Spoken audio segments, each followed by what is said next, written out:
Muito bem, agora nesse módulo a gente vai falar então das diretrizes para o atendimento educacional especializado, o AEE, na rede regular de ensino de Santa Catarina. Então, esse é o documento que está aqui, né, para vocês visualizarem, que está disponível na página da Fundação Catarinense de Educação Especial. Então, que tem, né, as diretrizes para todo o público da educação especial, traz aí as diretrizes para o AEE, especificamente para cada um dos públicos que compõem o serviço, mas então especificamente aqui a gente vai falar do capítulo 8, que traz as diretrizes para o atendimento educacional especializado com estudantes com transtorno do espectro autista, tá? Então, o AEE para as crianças com TEA. Então, enfim, né?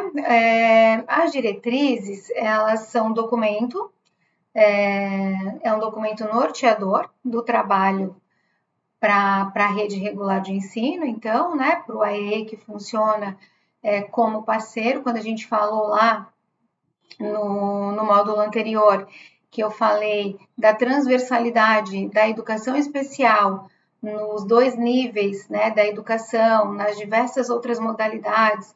Então, que a educação especial ela vai transversalizar, né, vai aí, né, perpassar todo a vida escolar do sujeito com TEA ou com qualquer outra deficiência, né, ou qualquer outro transtorno.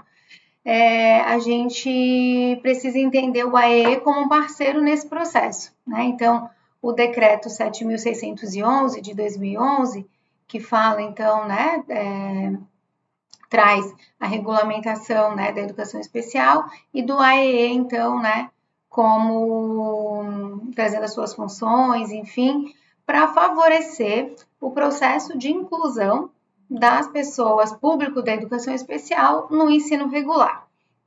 Então, o AEE, independente aqui, antes da gente chegar nas diretrizes que são aqui, né, do Estado, da Fundação, a gente precisa entender o AEE como complementar ou suplementar à rede regular de ensino, né? Vai ser complementar nos casos, né, de deficiências e no caso, né, dos transtornos globais do desenvolvimento, e vai ser suplementar no caso, né, de altas habilidades e superdotação.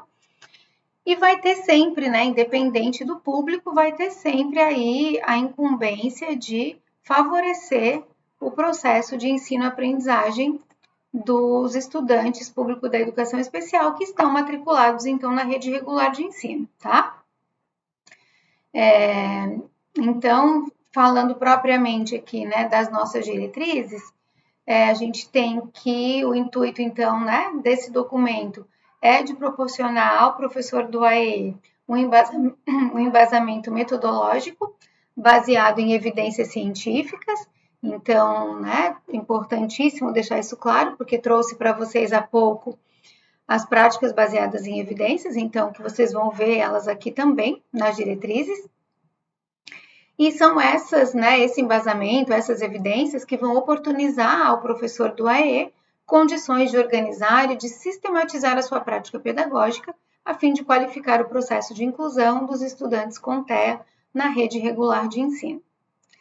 Então, o AEE para os estudantes com TEA vai ter por objetivo, então, estimular o desenvolvimento cognitivo dessas crianças, desses alunos em geral, qualificando habilidades de organização, interação e comunicação, favorecendo assim a autonomia, a ampliação do repertório de interesses, a fim de se obter avanços no processo de aprendizagem por meio da oferta de estratégias e utilização de recursos pedagógicos diferenciados, os quais são fundamentais para garantir a aprendizagem, para garantir o aprimoramento e também o desenvolvimento de habilidades que são indispensáveis para a escolarização desses estudantes. Então, esse é o objetivo aí, né, geral do AEE para o público com TEA, né, para o trabalho desenvolvido com os alunos, né, com os estudantes com TEA.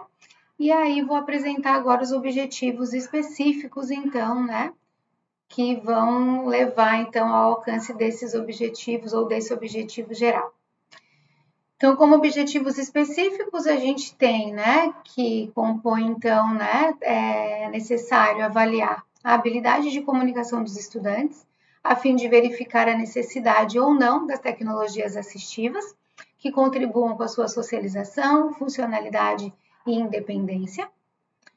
Utilizar recursos, né, dessa tecnologia assistiva para os estudantes não verbais ou com linguagem pouco funcional, visando ampliar a habilidade de comunicação por meio da comunicação alternativa e aumentativa, conforme a gente viu, né, há pouco nas práticas baseadas em evidências, quando eu trouxe, né, então, a prancha de comunicação.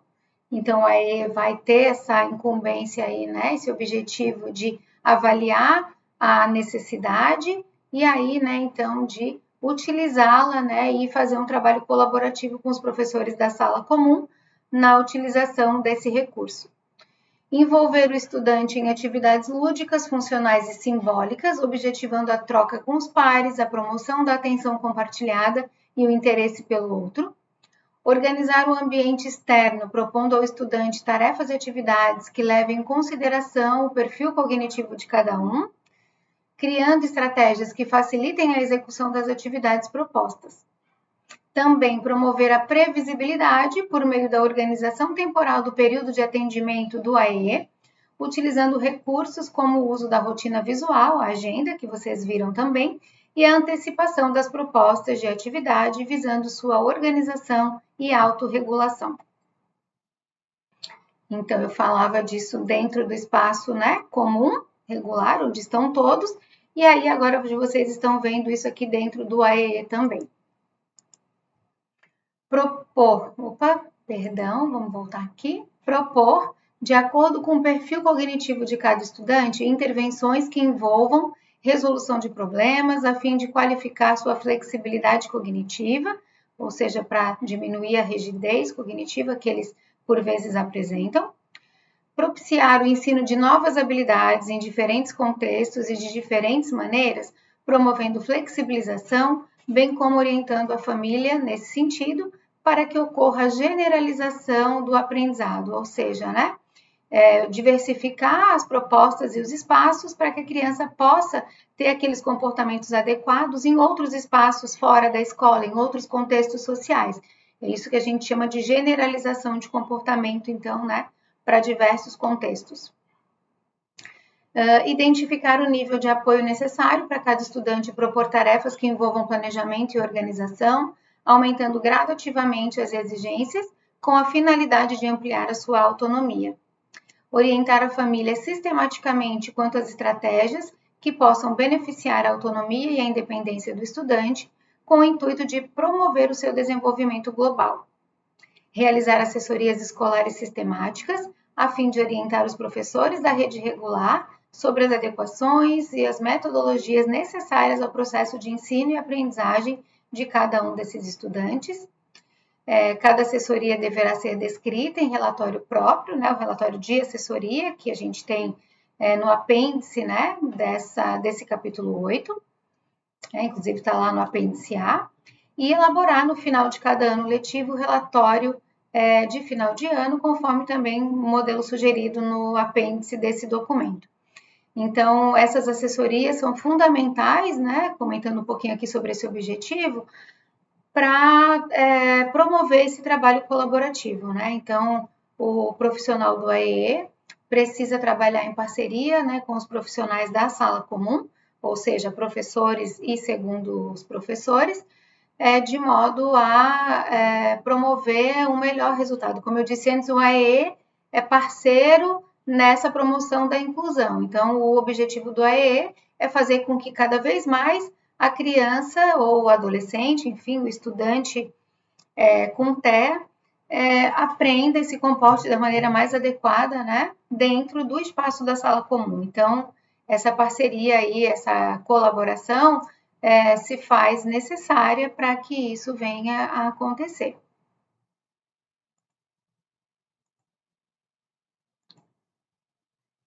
E aí, esse documento, gente, vai apresentar a elegibilidade para o AEE, a estrutura e funcionamento desse serviço, como que tem que acontecer a avaliação, como fazer o plano de desenvolvimento individual do estudante, né, dentro da proposta do AEE, e como que se dá, então, a intervenção, né? Ou seja, a prática propriamente dita do AEE. Então, em relação à elegibilidade, são elegíveis, então, né, para o AEE com TEA, né? A gente tem aí na rede, claro, os polos TEA, que são polos, né, que atendem exclusivamente alunos com TEA, e tem os AEEs mistos, né? Então, em relação ao AEE-TEA, a gente vai ter que só vai ser elegível, né, para esse atendimento dentro desse polo os estudantes com diagnóstico de TEA que frequentam a educação básica, né, da rede pública estadual de ensino. No AEE misto, né, também vai ser elegível público com TEA e o outro, né, o restante do público que compõe a educação especial, né? Então, as outras pessoas que vão necessitar ali do AEE por compor, então, esse público. Então, né, essa é a elegibilidade do serviço, tá? Em relação à estrutura e ao funcionamento, né? O atendimento no AE na rede tem que acontecer 2 vezes por semana, no horário oposto à frequência do ensino regular, preferencialmente de maneira individual, né? Uma vez que a gente tem aí o plano de desenvolvimento individual, né? Ou seja, o PDI, que vai contemplar as habilidades, os objetivos específicos de cada criança, né? De cada estudante. E a depender desses objetivos, também é possível que esse atendimento se dê em duplas ou grupos, né, aí de no máximo 3 estudantes, sobretudo aqueles que necessitam, né, de habilidades sociais para serem desenvolvidas. Então, para desenvolver habilidades sociais, a gente precisa de pares, né? Então, nesses casos, né, também pode acontecer esses atendimentos aí em duplas ou trios. É o papel do professor, né? O professor tem que cumprir, então, as atribuições que estão referidas na Portaria 620 de 2018, da Secretaria de Estado da Educação, e é essa portaria que vai regulamentar as atribuições dos professores que atuam nos serviços especializados de educação especial nas escolas públicas, né, da nossa rede pública aqui do Estado, respaldada, então, na Política de Educação Especial de Santa Catarina. E alguns deles a gente já foi falando, né, em relação a essas atribuições, quando a gente foi falando dos próprios ali objetivos e do trabalho colaborativo, enfim. Então, a estrutura dos atendimentos, né, deve ser composta por momentos específicos que norteiam cada ação do professor. Então, a gente vai ter que ter aí, né, nessa sequência de atividades, né, pensando já numa prática, a gente vai ter, primeiramente, a realização da entrevista, né, ou seja, a anamnese, que o professor vai fazer com a família, né, com as pessoas que cuidam desse estudante. Super importante esse momento inicial, porque é nesse momento que a família vai apresentar possibilidades, dificuldades, fragilidades, o que gosta, o que não gosta, o que incomoda, né, nesse estudante, o hiperfoco, as queixas, e que vão possivelmente ajudar o professor ali a compor o plano de desenvolvimento individual desse estudante. A avaliação do estudante, né, no sentido da avaliação formal, avaliação informal. Essas avaliações, elas vão fazer com que o professor do AE, então, perceba quais são as habilidades que o educando já possui, ou seja, aquelas habilidades que já estão desenvolvidas, aquelas que estão em iminência de se desenvolver, ou seja, que está quase lá, que está aprendendo, e também aquelas que estão bastante aquém do esperado para aquela idade, enfim, né? E então isso que vai dar o parâmetro para que esse professor consiga também ter de melhor forma a construção do seu PDI efetivada, porque ali vão ter que aparecer as habilidades que esse sujeito precisa desenvolver, né? Então a gente só pode saber onde a gente quer chegar se a gente sabe onde a gente está. Então, para eu saber os objetivos que eu vou lançar para que um determinado estudante alcance, eu preciso saber primeiro o que ele sabe e o que ele não sabe, quais são as habilidades que ele precisa vir a desenvolver. E é importante dizer aqui também que aquelas habilidades que ele já sabe, é importante que a gente continue também exercitando no AE para que haja manutenção, né? Então, já sabe fazer determinada coisa. Isso pode aparecer também no PDI, de modo a manter essa habilidade, e aí, em se tratando já da prática do atendimento, são essas atividades que o aluno vai ter que fazer com autonomia, com independência, sozinho, né? Então, é ele o material. Então, se já está desenvolvido, o professor vai falar o menos possível, e aí, então, né? Mas é importante ter para que haja, então, a manutenção, tá? Feito isso, então, nessas avaliações, aí o terceiro passo é a própria elaboração do PDI, diante do que já fui elencando aqui para vocês, e depois, propriamente, as intervenções, né, que são os atendimentos. E aí, para essas intervenções, esses atendimentos, tem que se ter um plano para cada atendimento, baseado no PDI, que o PDI ele é mais geral, né? Vai aparecer ali todas as habilidades e que estratégias que você pretende utilizar, mas a intervenção que vai acontecer 2 vezes por semana, para cada dia você tem que ter um plano ali, e quais recursos você vai utilizar, quais são as atividades que serão propostas, né, para aquele atendimento. Então, para isso, né, tem esse plano do atendimento aí diário, e depois disso o registro da evolução, né, de acordo com o que você propôs para o atendimento de hoje. Né? É importantíssimo o registro, porque esse momento de registro, assim como é importantíssimo para os professores, né, da sala comum, é ter esse momento de registro para avaliar a evolução dos estudantes e para avaliar a nossa própria prática docente, né? Então, como que foi esse atendimento de hoje? Foi alcançado o objetivo proposto para hoje, né? Então, isso é fundamental para que você elabore o plano do atendimento seguinte, tá? E aí, né, conforme vai passando o tempo, né, a reavaliação desse estudante se faz necessária, estudos de caso, né, de novo, com aquela parceria, né, de professor do AE, com os demais profissionais da escola, quais são as habilidades que já foram desenvolvidas aí, de repente, né, num primeiro mês, num primeiro bimestre, o que precisa ainda permanecer no próximo PDI, o que a gente já pode tirar. Então, né, essa reavaliação constante, ela se faz necessária para que o trabalho, né, seja sempre adequado com o momento, né, do estudante, com as suas especificidades e considerando também a sua própria evolução, tá?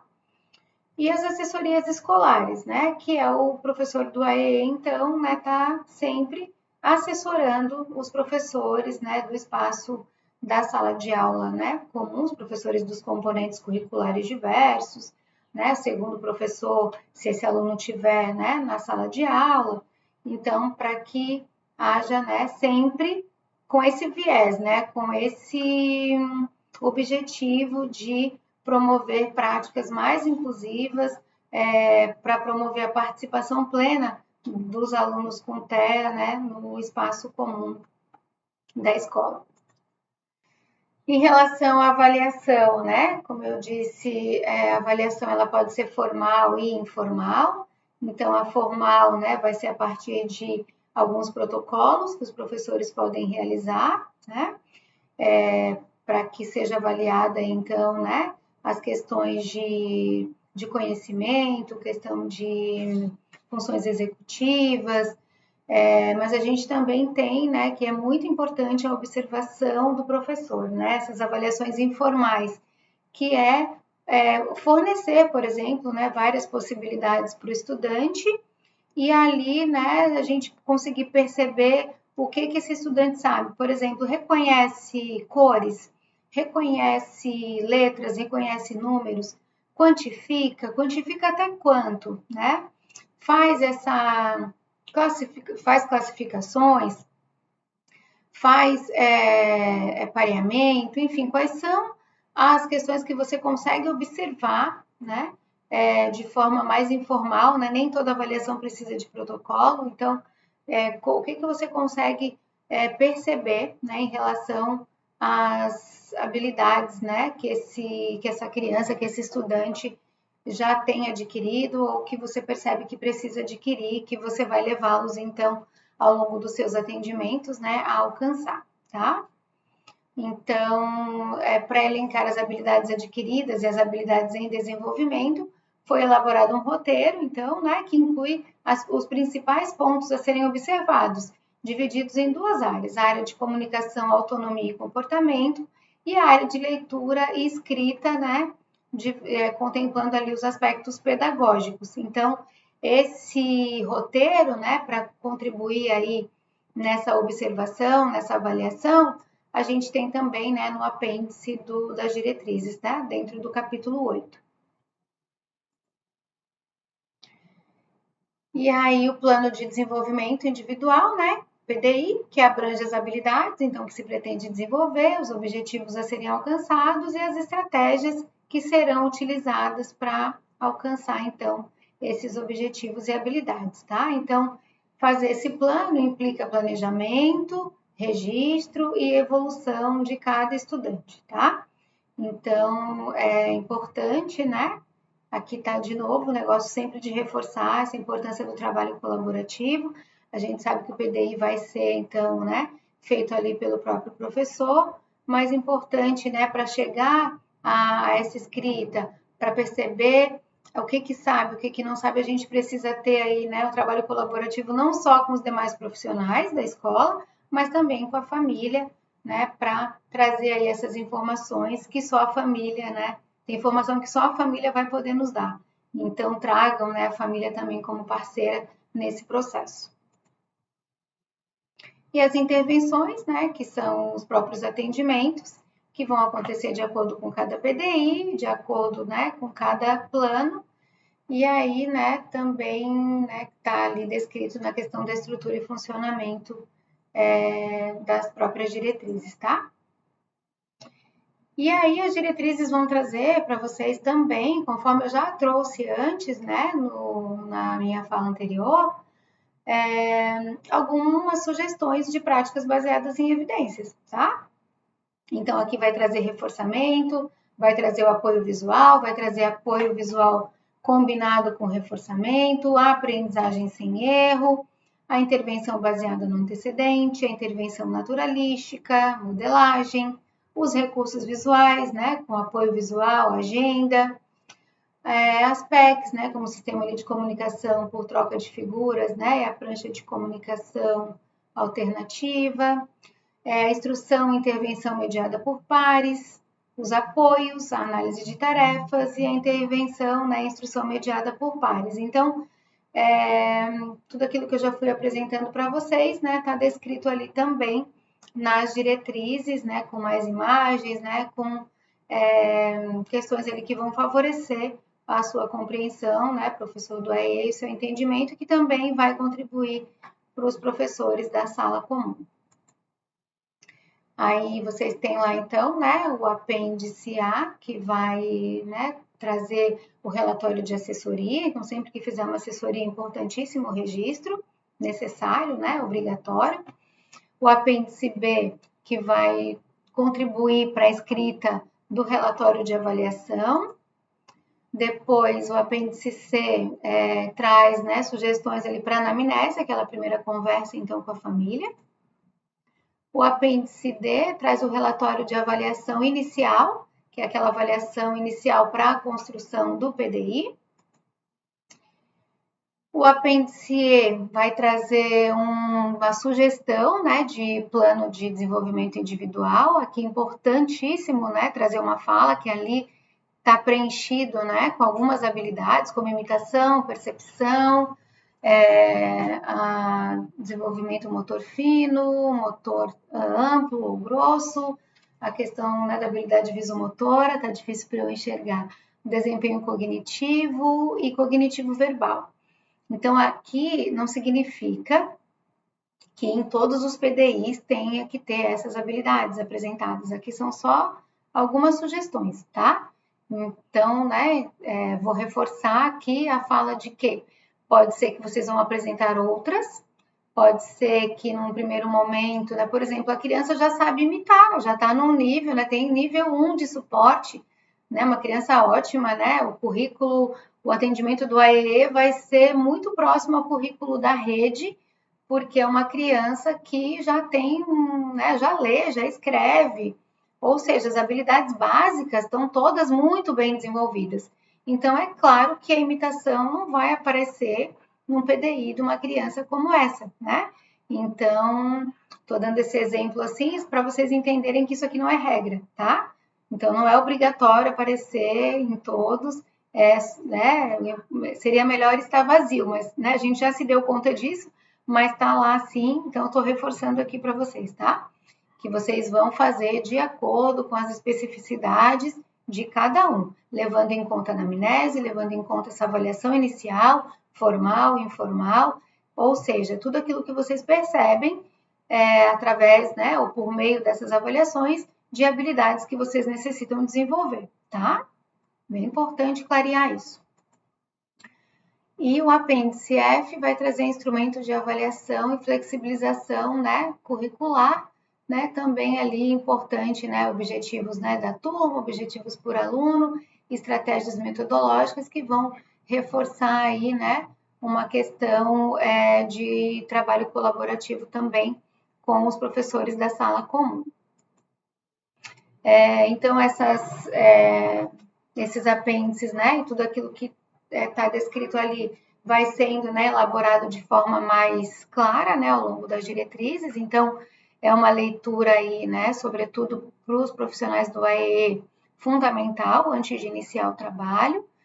E aí vou deixar também como dica, né, para os professores de AEE, esse material aqui, que é o material que a gente utiliza aqui dentro, né, do espaço especializado, que é esse livro Veja e Aprendo, que traz o ensino estruturado para pessoas com autismo. Então, também baseado em práticas com evidência para pessoas com TEA, e que vai trazer ali como que tem que ser estruturado o ambiente, né? Qual a melhor forma, né, de estruturar o ambiente para atender o público, então, né, os alunos com TEA, tá?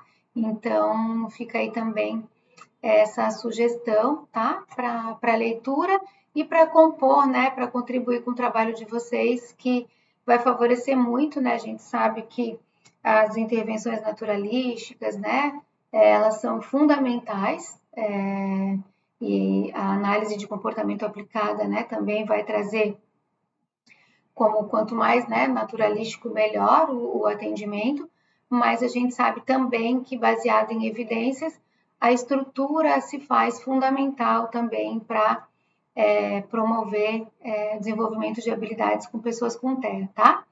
Então, né, a partir da nossa experiência aqui, a gente recomenda para vocês, tá?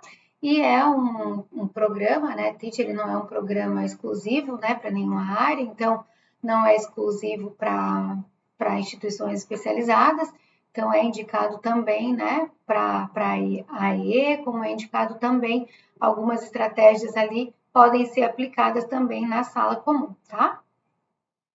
E o que eu fui trazendo para vocês também no módulo anterior, muito disso está apresentado aqui nesse material. E por fim, né, para a gente avançar então nesse processo de ensino-aprendizagem, para que vocês tenham, né, um ano aí bastante proveitoso, né, com bastante sucesso, né, na promoção da aprendizagem de todos os estudantes, né, só queria então finalizar dizendo que, né, reforçando o que eu falei lá no início, que as políticas públicas já garantem o acesso ao ensino regular. Isso não tem discussão, não tem critério para entrada, né? Todos têm direito a acessar o ensino regular. A permanência também vem crescendo muito e também é garantida pelas políticas públicas, né? Mas a gente precisa avançar para a gente ter um currículo mais inclusivo, para garantir a aprendizagem de todas as pessoas. E nesse sentido, então, né, eu trago a equidade e a justiça curricular como princípios, e vocês podem entender essa equidade e a justiça curricular pensando no recurso visual que apresentei lá no começo, né, daquelas 3 pessoas, uma alta, uma de estatura média e uma pequena, querendo olhar, né, por cima de um muro. Então, quando todos conseguem olhar, é o que a gente chama de equidade e justiça curricular.